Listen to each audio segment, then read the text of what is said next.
परमात्मने नमः। ओं वासुदेवाय नमः। ओं व्यासदेवाय नमः। ओं जगन्नाथदासाय नमः। हे माँ सरस्वती तमें कंठरे बस, माँ कंठरे बस। अतिबड़ी जगन्नाथ दास रचित श्रीमद् भागवत महापुराणर एकादश स्कंधर द्वादश अध्याय बा 12तम अध्याय आज अध्ययन करिबा। एही अध्याय बद्ध मुक्त और भक्त मानकर लक्षण विषय वर्णना करा जायछि। एहार प्रथम भाग में पद्यांतरी एवं द्वितीय भाग में व्याख्या शुणा।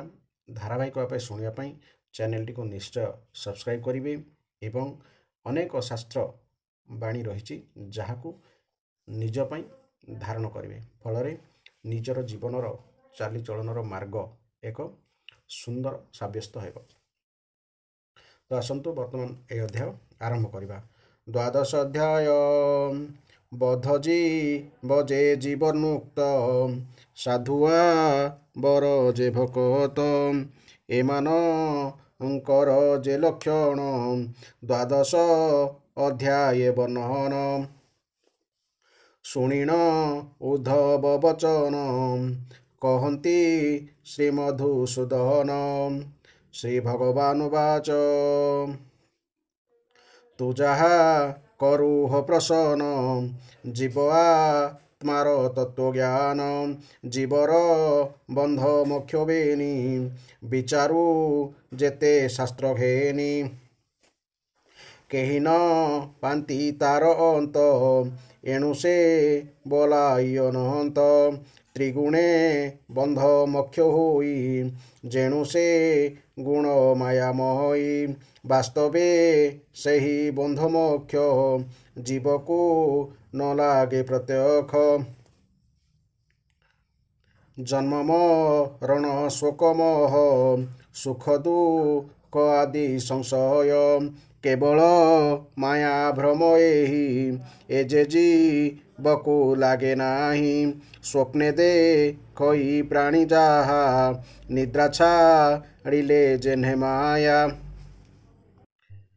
विद्या विद्या मोर देह बंध मोक्षई मायामय एबेनी मध्य मोर अंश जीवर स्वरूपे प्रकाश अविद्या बले बंदी होई हीनकु मति भाव बही तेणु भ्रमयी माया भ्रमे कर्म अर्जित पथ श्रमे मजई माया अहंकारे निजम हिमा न सुमरे स्वभावे ए नित्य मुकत यद्यपि जीव विद्यायुक्त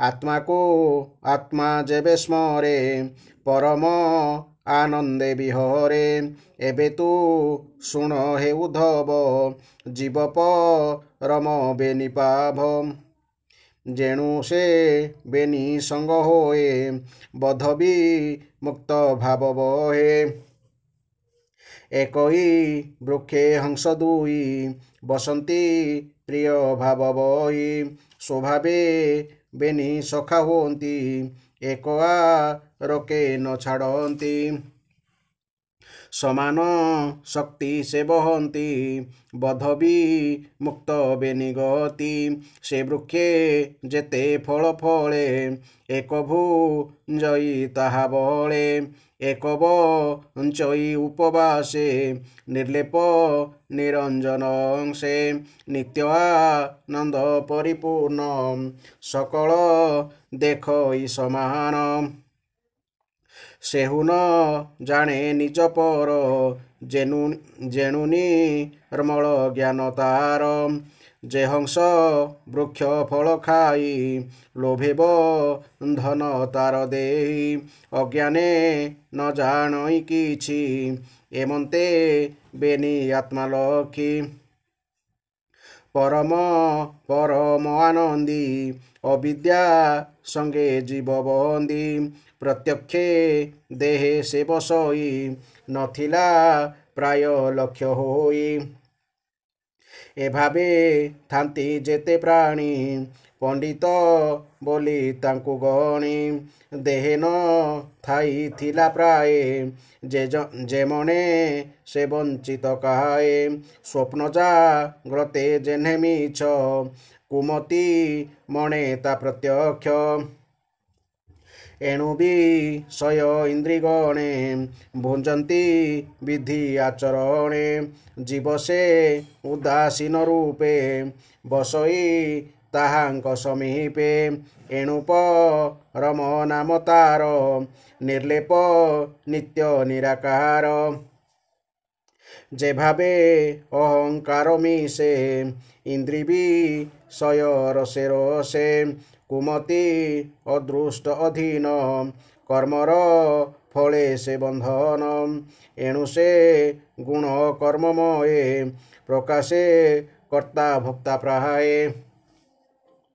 ଏଣୁ ପରମ ଆତ୍ମା ପ୍ରାଏ ଉଦାସୀ ମତେ ସର୍ବଠାଏ କେବେ ନ କରିବ ସଙ୍ଗ ସମୁଦ୍ରେ ଯେସନେ ତରଙ୍ଗ ସର୍ବବିଷୟ ପରବଶ କେବେ ନହିବ ବିଶ୍ୱାସ ଆସନ ଶୟନ ମାର୍ଜନେ ଭୋଜନ ପାନେ ଅବଧାନେ ଶ୍ରବଣ ଗମନ ସ୍ପର୍ଶନେ ପ୍ରପଞ୍ଚ ରୂପ ଦର୍ଶନେ ଏ ସର୍ବ ଭାବେ ଉଦାସୀନ ଯେ ରହେ ସେହୁ ମହାଜନ ଯେହ୍ନେ ଆକାଶ ସବୁଠାରେ ଅଛି ସେ ନ ଲାଗି କାହିଁରେ ସୂର୍ଯ୍ୟର ପ୍ରତିବିମ୍ବ ଜଳେ ଅଛି ସେ ନ ଲାଗି ନିଶ୍ଚଳେ सकल स्थाने संचरई पवन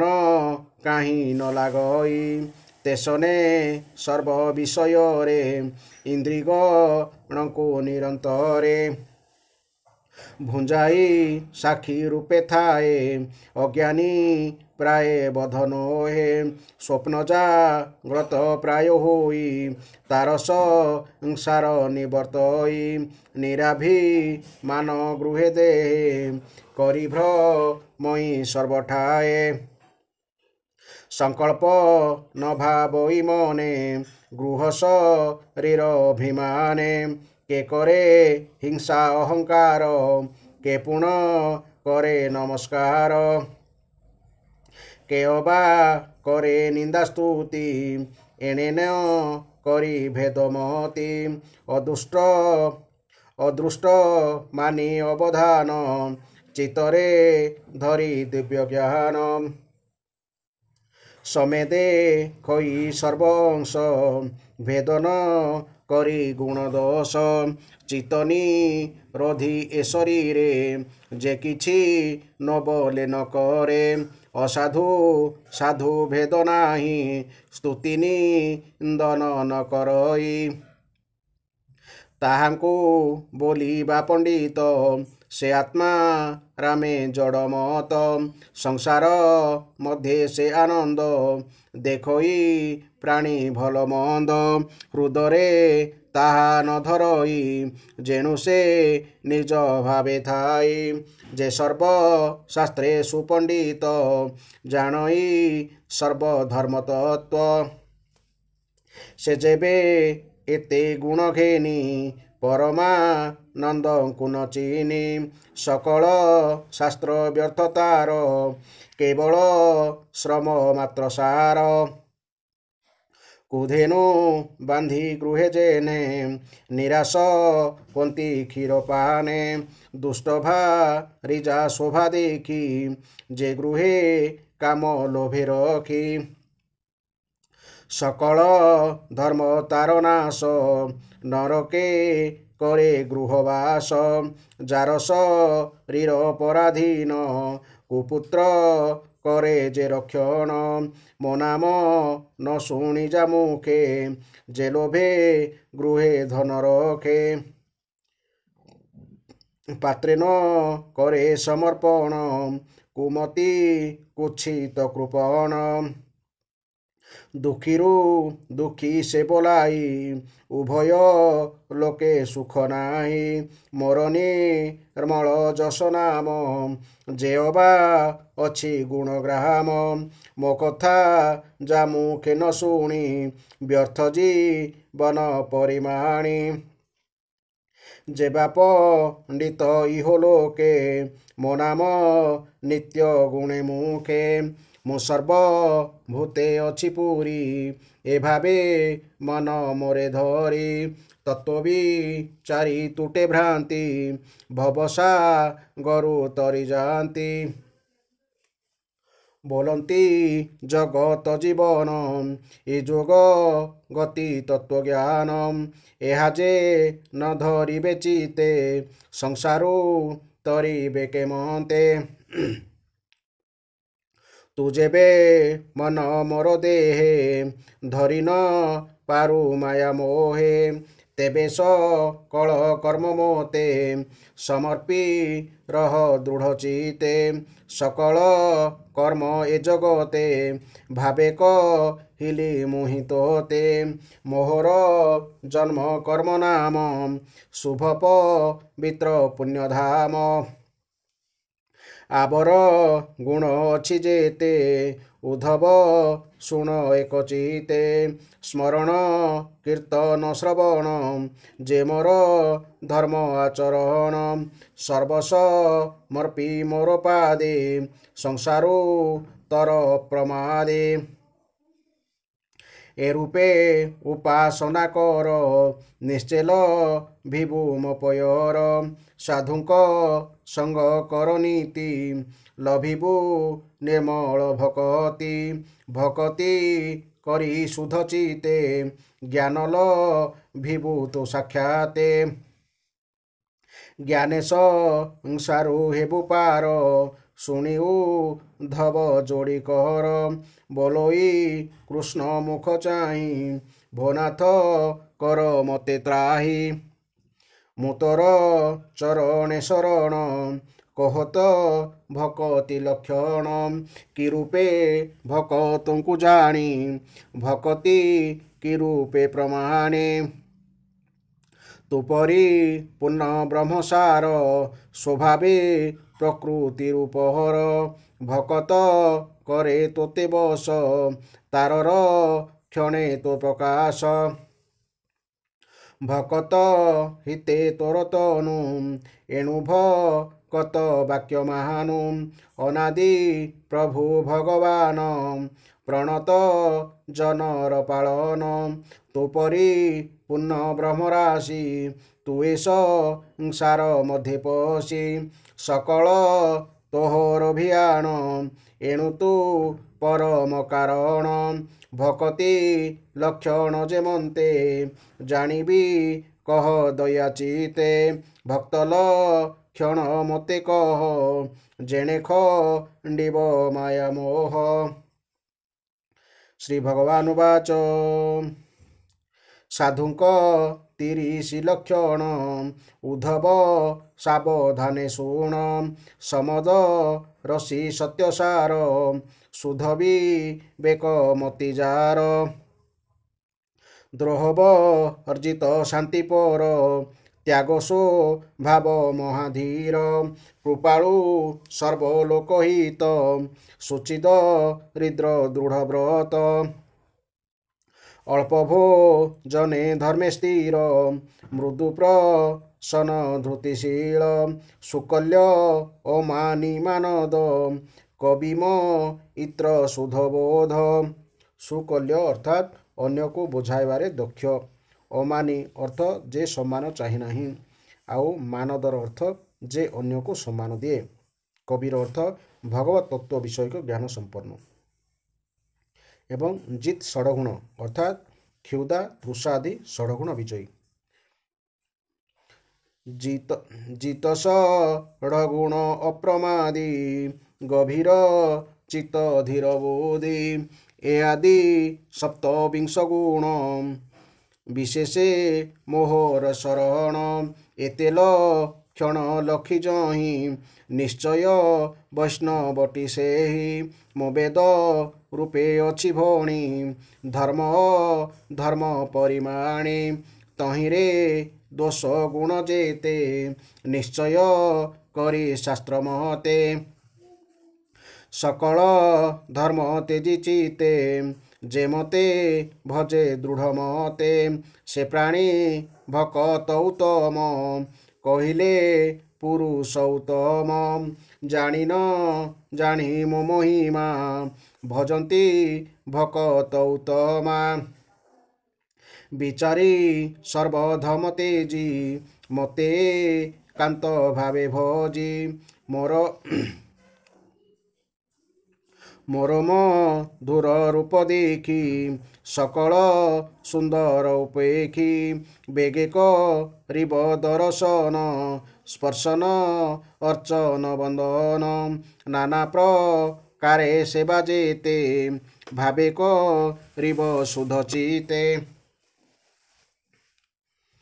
मोर मृत कथा सार श्रवणे श्रद्धा नित्य जार मोरूप ध्याने दृढ़मती सकल मते समर्पन्ति सेवक भावे आत्मा मन मो पादे करे निवेदन मो जन्म कर्मर कथन मोरऊ छबे दुष्ट मन नानासु वाद्य नृत्य गीते कीर्तन करी मोग्रते गोष्ठी करिब बहु मिली मो घरे देई दीपावली आनंदे करी महोत्सव दिवस रजनी बंचिब मोहर यात्रा पूर्वा पर्वे मोहर यात्रा पर्वा पर्वे विधि विधान यथा पूर्वे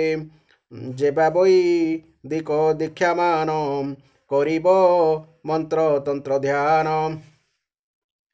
वैष्णव लक्षण मो व्रत से रूपे थिब दृढ़चित गृहेस्था पिब रूप मोर अति विचित्र मनोहर आपणा हस्ते निर्माणीब नोहिले परे कराइब नानाकु सुम वन रूपी सुस्वादु फल वृक्ष स्थापी मार्जनी धरी निज कर्ण मार्जना करी बम पुर गोमये लिपि बम घोर नाना मंडले मनोहर सेवक परी गृहे दांडे लेखिब नाना चूर्ण पिंडे मोर मंदिर मनोहर करिब विचित्र संसार ए आदि पुण्य कर्म जेते साधिब गृहारंभ मते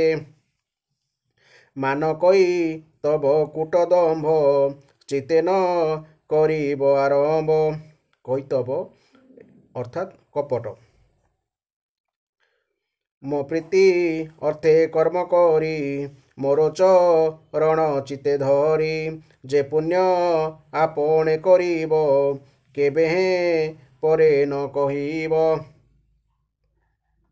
जे दीप मते समर्पिब तान कार्ये न जालिब पुणी जा अने भोग देव ता मते केबे न देव जे द्रव्य मते समर्पिब पुणी ग्रहण न करिब अर्थात आमे कौनसी द्रव्य काहाकू देला परे आउ थरे सही द्रव्य को ग्रहण करने उचित नुहे कारण यह परस्व अर्थात परहस्तरे संपत्ति देला परे ताहा परंकर धन हो जाए आउ ताहा जदि आमे आनिबा तेबे सही धन हरणर पापर भागीदार आमे हेबा जेपरि कौनसी द्रव्य काहाकू थरे समर्पित करदिया परे आसक्ति हेतु ताहाकू पुनः ग्रहण करिबा बा निजर बोली भाबिबा अविधेय कारण यह परस्व हरण अटे ए दृष्टि भगवान को निवेदित द्रव्य को पुनः ग्रहण करिबा एपरिकी तांकू अर्पित प्रदीप आलोकरे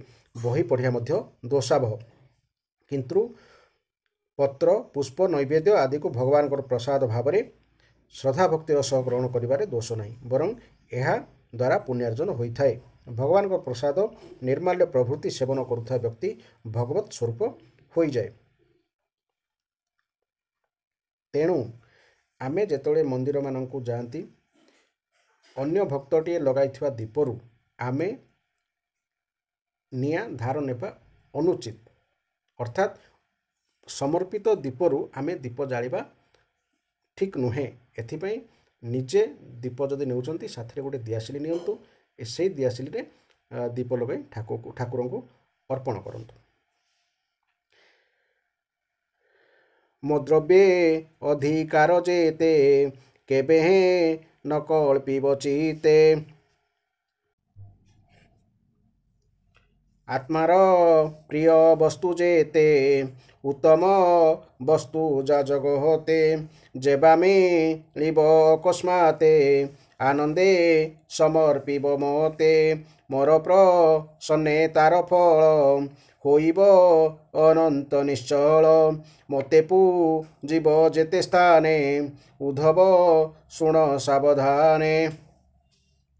ଗୋରୁ ବ୍ରାହ୍ମଣ ପୁନରବି ଗଗନ ପବନ ପୃଥିବୀ। ଜଳ ବୈଷ୍ଣବ ଆଉ ଅଗ୍ନି ଆତ୍ମା ସହିତ ସର୍ବପ୍ରାଣୀ। ଉଦ୍ଧବ ପୂଜା ସ୍ଥାନ ମୋର ଏ ରୂପେ ଅଟନ୍ତି 11। ଯାହାକୁ ଯେମନ୍ତେ ପୂଜିବ କହିବା ଶୁଣ ହେ ଉଦ୍ଧବ। ଶୀତଳ ଜଳ ତୃଣଦାନେ ଗୋରୁଙ୍କୁ ପୂଜିବ ଗୋସ୍ଥାନେ। ଅତିଥି ମତେ ନାନା ଦ୍ରବ୍ୟେ ବିପ୍ରେ ପୂଜିବ ବିଷ୍ଣୁ ଭାବେ। ପବିତ୍ର ଦ୍ରବ୍ୟେ ପୁଷ୍ପର୍ଘେ ରବି ପୂଜିବ ବେଦ ମାର୍ଗେ। ଆକାଶ ବନ ହୃଦେ ଧରି ଧ୍ୟାନେ ପୂଜିବ ନରହରି। ପ୍ରାଣପବନ ସମାଧାନେ ଉଦ୍ଧବ ପୂଜିବ ପବନେ। ଭୂମି ପୂଜିବ ମନ୍ତ୍ରତନ୍ତ୍ରେ ସଂସ୍କାର ବିଧି ବେଦ ମତେ। ଜଳେ ପୂଜିବ ମତେ ଭାବେ ବିବିଧ ଜଳମୟ ଦ୍ରବ୍ୟେ। ବୈଷ୍ଣବ ଆଣି ନିଜ ସ୍ଥାନେ ଅର୍ଣ୍ଣଭୋଜନ ଜଳପାନେ। ଅଭିଗ ମନ ଅନୁଜାନେ ପୂଜିବ ଇଷ୍ଟ ବନ୍ଧୁ ଯେନେ। ଆରମ୍ଭି ସଂସ୍କାର ଅନଳେ ଘୃତ ଇନ୍ଧନ ଚରୁତିରେ। ଅଗ୍ନି ପୂଜିବ ମୋର ଧ୍ୟାନେ ନିର୍ମଳ ନିଶ୍ଚଳ ଭୁବନେ। ଆତ୍ମାକୁ ଆତ୍ମା ରୂପେ ଧ୍ୟାଇ ପୂଜିବ ନାନା ଭୋଗ ଦେଇ। ସକଳ ଭୂତେ ମୁଁ ବସଇ ଅନ୍ତରେ ଅନ୍ତର୍ଯ୍ୟାମୀ ହୋଇ। ଏଣୁ ଅନନ୍ତ ରୂପେ ମତେ ଧ୍ୟାନେ ପୂଜିବ ସର୍ବଭୂତେ। ଏ ବିଧି ମତେ ନାନା ଠାବେ ମତେ ପୂଜିବ ପ୍ରିୟ ଭାବେ। ଯେତେ କହିଲି ପୂଜା ସ୍ଥାନେ ମତେ ପୂଜିବ ଏ ବିଧାନେ। ନୀଳଜୀ ମୁତ କଳେବର ରାଜୀବ ଲୋଚନ ସୁନ୍ଦର। ଶଙ୍ଖ ନଳିନ ଚକ୍ର ଗଦା ଚତୁର ଭୁଜେ ଶୋହେ ସଦା। ସୁଗନ୍ଧ ବନମାଳା କଣ୍ଠେ ରତ୍ନମେ ଖଳା କଟି ତଟେ। ଶ୍ରବଣେ ମକର କୁଣ୍ଡଳ ଯେସନେ ଆକାଶ ମଣ୍ଡଳ। ରବିଶ ସାଙ୍କ ବିରାଜଇ ଏମନ୍ତ ଧ୍ୟାନେ ମନ ଦେଇ। ଏ ବିଧି ମତେ ପୂଜା କରି ମୋ ରୂପ ମନେ ଅବଧାରି। ମୋ ଭାବେ ଥିବ ନିରନ୍ତରେ ଶୁଣଉ ଧବ କହୁଁ ତୋରେ। ତୀର୍ଥଗ ମନ ଯଜ୍ଞ ଦାନ କୁପତ ଡାଗ ଦେବସ୍ଥାନ। ଏ ଆଦି କର୍ମ କରି ଯେତେ ମୋ ପାଦେ ସମର୍ପିବ ନିତେ। ଏ ରୂପେ ପୂଜି ମୋ ଚରଣେ ଲଭିବ କତି ଦୃଢ଼ ମହନେ। ନିରତେ ଥିବ ସାଧୁ ସଙ୍ଗେ ନିର୍ମଳ ଭକ୍ତି ଯୋଗ ମାର୍ଗେ। ଏ ଭାବେ ପ୍ରାଣୀ ମତେ ପାଇ ଏ ବିନୁ ଅନ୍ୟ ଗତି ନାହିଁ। ଯେଣୁ ତୁ ମୋର ନିଜ ଦାସ ତେଣୁ କହିଲି ଉପଦେଶ। ଆଉ କହିବି ମୁହିଁ ତୋତେ ଶୁଣଉ ଧବ ଏକ ଚିତେ ବୋଲୋଇ ଦାସ ଜଗନ୍ନାଥ ସୁଜନେ ଚିନ୍ତ ଭାଗବତ କୃଷ୍ଣବ ଚନ ଏକାଦଶେ ଯେଅବା ଉଦ୍ଧବେ ପ୍ରକାଶେ ସୁଜନେ ଶୁଣି କର୍ଣ୍ଣପୁଟେ ତରିବ ସଂସାରୁ ନିକଟେ ଇତି ଶ୍ରୀମଦ୍ଭାଗବତେ ମହାପୁରାଣେ परमहंसा सहितायां एकादश स्कंधे द्वादशोध्याय। वर्तमान यह अध्याय आम व्याख्या शुणा। भगवान श्रीकृष्ण कहले, प्रिय उद्धव, बद्ध और मुक्तर जो प्रभेद ताहा गुण को नहीं ही होता है। वस्तुतः मोर स्वरूप अर्थात आत्मारे बद्ध बा मुक्त बोली किछि न थाए। माया मोर अधीन, गुण माने मायार आश्रित होइथिबारु मोर बंधन बा मुक्ति बोली किछि न थाए। शोक मोह सुख दुख देह प्राप्ति ए सबु माया हेतु ही होता है। स्वप्न जेपरी मिथ्या आत्मार संस्कृति बा जन्म मृत्यु होगा मध्य सेहीपरि मिथ्या, तेणु आत्मार संस्कृति हुए बोली कहवा यथार्थ नुहे। हे उद्धव, विद्या और अविद्या ए दुईटी मोर ही शक्ति। यही दुईटी शक्ति शरीरधारी को यथाक्रमे मोक्ष और बंधन प्रदान करिथाय। ए दुईटी हेउछि अनादि और मो माया द्वारा रचित। हे महामती, जीव हेउछि केवल मोर अंश। अनादि अविद्या जीव को बंधन रे पकाए एवं मोर विद्या शक्ति द्वारा जीव को मोक्ष मिले। हे प्रिय उद्धव, एथर बद्ध और मुक्त जीव मध्य जो प्रभेद रही है मु ताहा कहूछि शुण। जीव मोर ही स्वरूप होइथवारु वास्तव में आत्मा और जीव उभय हेउछन्ति एक, तथापि से दुईटी मध्य जो पार्थक्य रही से विषय कहूछि शुण। मु अर्थात आत्मा हेउछि शासक और जीव हेउछि शासित। मु हेउछि आनंद स्वरूप, किंतु जीव शोक मोह द्वारा ग्रस्त होई केबे सुखी हुए तो केबे दुखी हुए। एही शरीर रे बास करुथवा जीव बा शासित और आत्मा हला शासक बा परमात्मा उभय शरीर ठारू भिन्न। सेमाने हेउछन्ति दुईटी एक जातीय पक्षी परी, जो माने कि ए शरीर रूपी वृक्ष रे बसा बांधी रहिछन्ति। सेमाने परस्पर मित्र और समान धर्मी, किंतु सेमानक मध्यरे पार्थक्य केवल एतिकी जे सेथुरु गोटे पक्षी जीव शरीर सहित करुथवा कर्मर फल भोग करे, किंतु कर्मफल भोग करी मध्य दिनु दिन क्षीण होई चले, एवं अन्य पक्षीटी आत्मा सही कर्मफल भोग न करी मध्य शक्तिशाली होई रहे।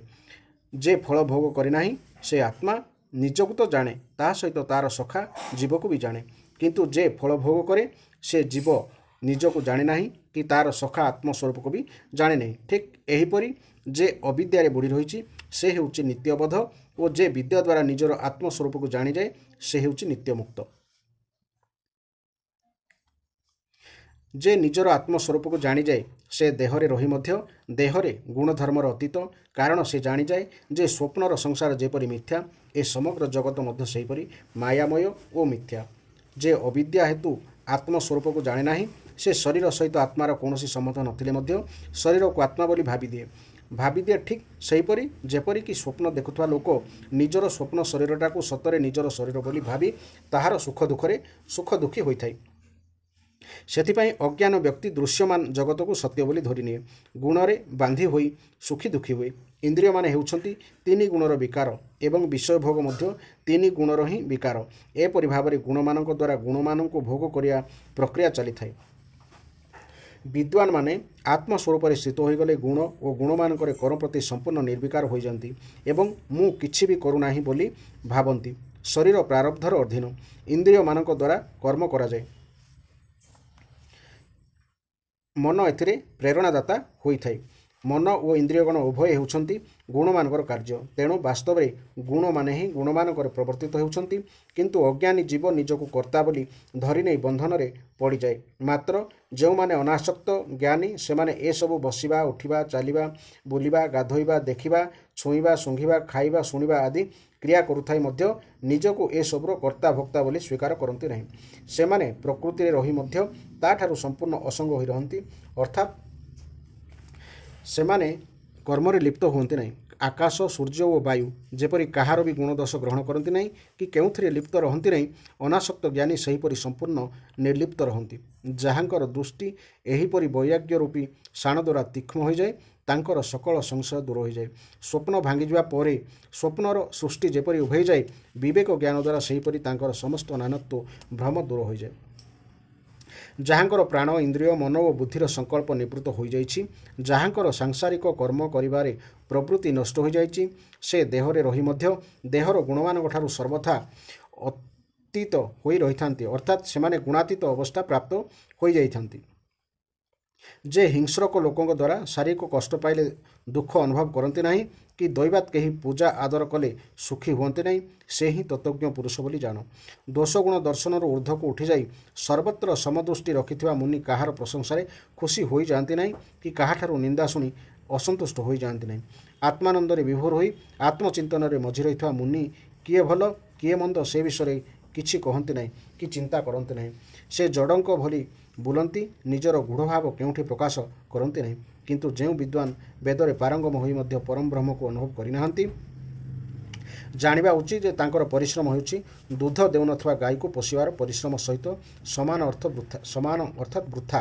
ହେ ଉଦ୍ଧବ, କେବେ ବି ଦୁଧ ଦେଉନଥିବା ଗାଈ, ବ୍ୟଭିଚାରିଣୀ ସ୍ତ୍ରୀ, ପରାଧୀନ ଦେହ, ଦୁଷ୍ଟ ପୁତ୍ର, ସତ୍ପାତ୍ରକୁ ଦିଆଯାଉନଥିବା ଧନ, ଭଗବାନଙ୍କ ନାମ ରୂପ ଲୀଳା ଧାମ ଆଦି ସମ୍ବନ୍ଧରେ ଚର୍ଚ୍ଚା କରୁନଥିବା ବାଣୀ ବା କଥାଭାଷା ଏସବୁକୁ ଯେ ପାଳନ ପୋଷଣ ନ କରି ପ୍ରଶ୍ରୟ ଦେଇ ରଖେ, ତାକୁ ଦୁଃଖ ପରେ ହିଁ ଦୁଃଖ ଭୋଗିବାକୁ ପଡ଼େ। ପ୍ରିୟ ଉଦ୍ଧବ, ଯେଉଁ ବାଣୀ ମୋର ପବିତ୍ର କାରକ କର୍ମର ମହିମା ଗାନ କରେ ନାହିଁ, ଏହି ଜଗତର ସୃଷ୍ଟି ସ୍ଥିତି ଓ ଲୟ କରାଉଥିବା ମୋର ଶକ୍ତିକୁ ନିରୂପଣ କରେ ନାହିଁ, ମୋର ନାନା ଲୀଳା ଅବତାରମାନଙ୍କର ସେମାନଙ୍କର ପବିତ୍ର ଗୁଣାବଳୀର ବର୍ଣ୍ଣନା କରେ ନାହିଁ, ସେହି ବାଣୀ ହେଉଛି ବନ୍ଧ୍ୟା। ଜ୍ଞାନୀମାନେ ସେଭଳି ବାଣୀକୁ ବ୍ୟବହାର ବା କଥନ ବା ଶ୍ରବଣ କରିବା ଉଚିତ ନୁହେଁ। ଏହିପରି ତତ୍ତ୍ୱ ଜିଜ୍ଞାସା ଦ୍ୱାରା ସକଳ ଜଗତରେ ଏକମାତ୍ର ବ୍ରହ୍ମଙ୍କୁ ଦେଖିବା ଉଚିତ। ଆତ୍ମା ବିଷୟରେ ଯେଉଁ ନାନାତ୍ୱ ଭ୍ରମ ଥାଏ, ତାହା ସମ୍ପୂର୍ଣ୍ଣ ଦୂର କରିଦେବା ଉଚିତ ଏବଂ ଏହି ରୂପେ ମନ ଶୁଦ୍ଧ ହୋଇଗଲେ ସେହି ଶୁଦ୍ଧ ମନକୁ ମୋଠାରେ ଲଗାଇ ଦେଇ ଅନ୍ୟ ସବୁ କିଛିରୁ ସମ୍ପୂର୍ଣ୍ଣ ଓହରି ଆସିବା ଆବଶ୍ୟକ। ଯଦି ମନକୁ ମୋଠାରେ ନିଶ୍ଚଳ ରୂପେ ଲଗାଇ ଦେବାକୁ କେହି ଅସମର୍ଥ ହେଉଥାନ୍ତି, ତେବେ ସେ ଯାହା କିଛି କର୍ମ କରିବେ ତାହା ପ୍ରତି ଅନାସକ୍ତ ହୋଇ କେବଳ ମୋରି ପାଇଁ କର୍ମ କରିବା ଉଚିତ। ମୋର ଲୀଳା ଚରିତ ହେଉଛି ଲୋକମାନଙ୍କ ପକ୍ଷରେ ପବିତ୍ରକର ଓ କଲ୍ୟାଣମୟ।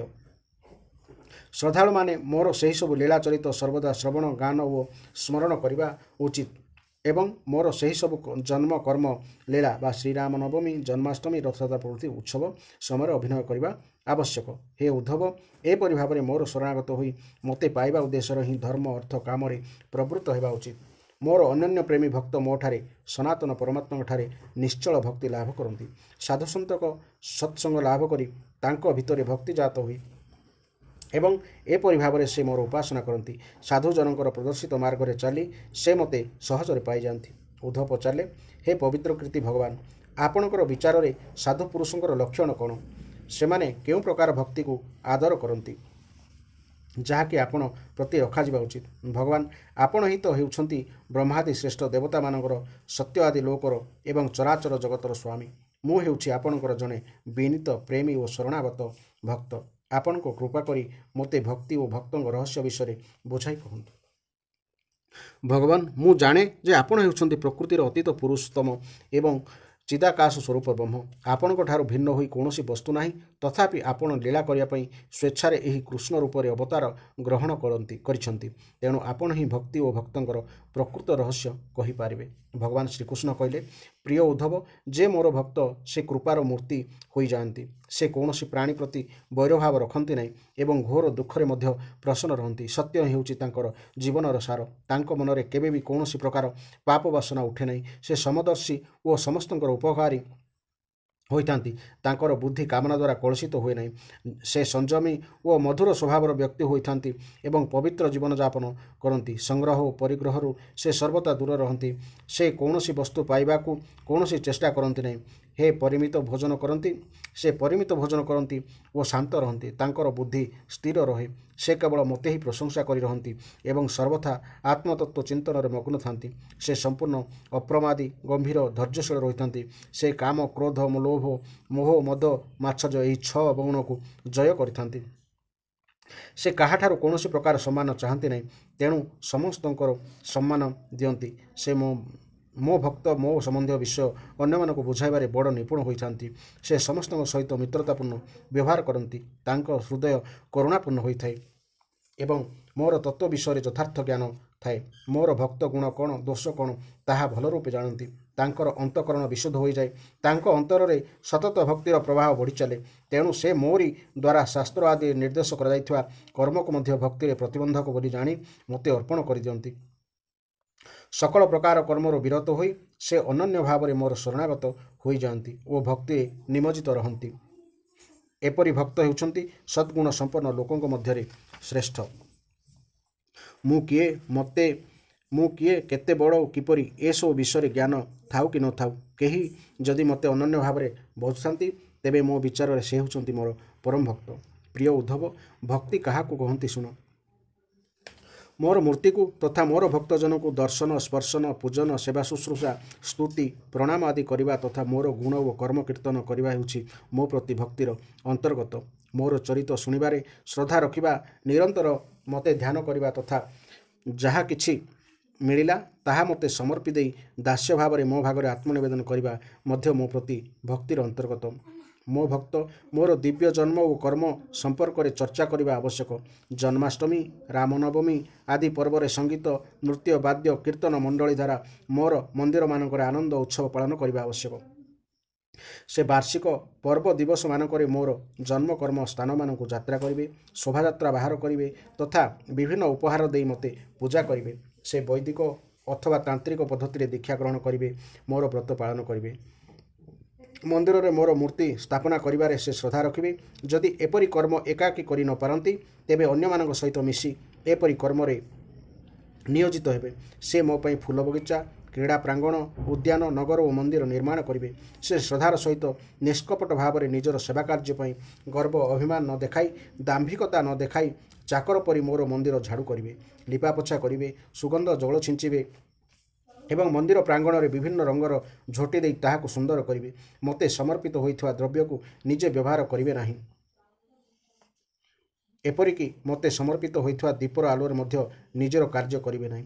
ଅନ୍ୟ ଦେବତାଙ୍କୁ ଅର୍ପିତ ଦ୍ରବ୍ୟ ମୋତେ ଅର୍ପଣ କରିବେ ନାହିଁ। ମୋ ଭକ୍ତଙ୍କୁ ସଂସାରରେ ଯେଉଁ ବସ୍ତୁ ସବୁଠାରୁ ଅଧିକ ଭଲ ଲାଗେ ତାହା ପାଇବାକୁ ସେ ଅଧିକ ଅଭିଳାଷ ରଖନ୍ତି, ସେହି ସବୁ ବସ୍ତୁ ସେ ମୋତେ ଅର୍ପଣ କରିବେ। ସେପରି ବସ୍ତୁ ଅର୍ପଣ କଲେ ତାହା ଅନନ୍ତ ଫଳ ପ୍ରଦାନ କରିଥାଏ। ହେ ପୁଣ୍ୟ ପୁରୁଷ ଉଦ୍ଧବ, ସୂର୍ଯ୍ୟ, ଅଗ୍ନି, ବ୍ରାହ୍ମଣ, ଗାଈ, ବୈଷ୍ଣବ, ଆକାଶ, ବାୟୁ, ଜଳ, ଭୂମି, ଆତ୍ମା ସମସ୍ତ ପ୍ରାଣୀ ଏସବୁ ହେଉଛନ୍ତି ମୋ ପୂଜାର ସ୍ଥାନ, ଅର୍ଥାତ୍ ଏମାନଙ୍କ ପୂଜା ହେଉଛି ମୋର ପୂଜା। ପ୍ରିୟ ଉଦ୍ଧବ, ଋଗ୍ବେଦ, ଯଜୁର୍ବେଦ ଓ ସାମବେଦର ମନ୍ତ୍ର ଦ୍ୱାରା ସୂର୍ଯ୍ୟକୁ ପୂଜା କଲେ ତାହା ମୋର ପୂଜା ହୋଇଯାଏ। ହୋମ ଦ୍ୱାରା ଅଗ୍ନିକୁ, ଆତିଥ୍ୟ ଦ୍ୱାରା ଶ୍ରେଷ୍ଠ ବ୍ରାହ୍ମଣଙ୍କୁ, ଘାସ ଆଦି ଦେଇ ଗୋମାତାଙ୍କୁ ପୂଜା କଲେ ତାହା ମୋର ପୂଜା ହୋଇଥାଏ। ବିଷ୍ଣୁ ଭକ୍ତଙ୍କୁ ନିଜର ଭାଇ ପରି ଆଦର ସତ୍କାର କଲେ, ହୃଦୟାକାଶରେ ନିରନ୍ତର ଧ୍ୟାନ କଲେ, ମୁଖ୍ୟ ପ୍ରାଣ ବା ବିଶ୍ୱଜୀବନ ବୋଲି ଜାଣି ବାୟୁକୁ ପୂଜା କଲେ ତଥା ପୁଷ୍ପ ଆଦି ସାମଗ୍ରୀ ଦ୍ୱାରା ଜଳକୁ ପୂଜା କଲେ ତାହା ମୋର ପୂଜା ଆରାଧନା ହୋଇଥାଏ।